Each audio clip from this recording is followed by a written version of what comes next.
Hola, buen día. Buen comienzo del año. Feliz año 2025. Comenzamos así este año felices y contentos.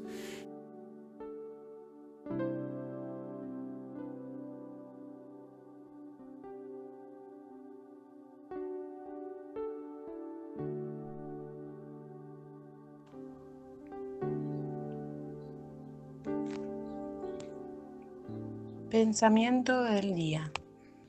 Viernes 3 de enero. Podemos comenzar una vida nueva. No sigan la corriente del mundo en que vivimos, sino más bien transfórmense a partir de una renovación interior.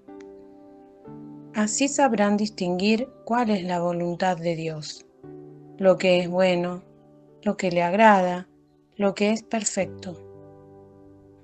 Carta a los Romanos, capítulo 12, versículo 2.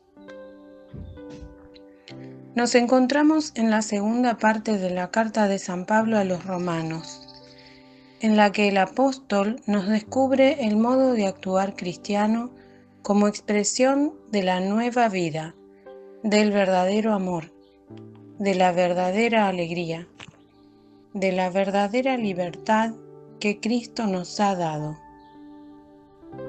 La vida cristiana es como un nuevo modo de afrontar con la luz y la fuerza del Espíritu Santo las distintas tareas y problemas ante los que podemos encontrarnos.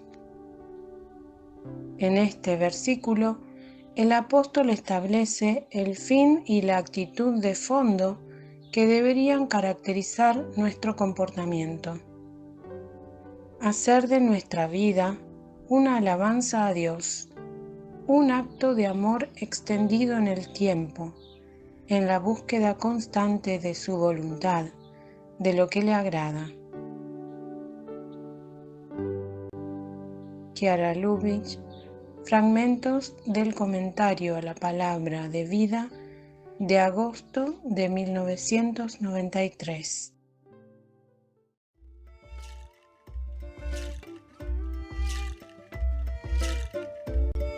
Palabra de vida. Enero de 2025. ¿Crees esto? Evangelio de San Juan, capítulo 11, versículo 26.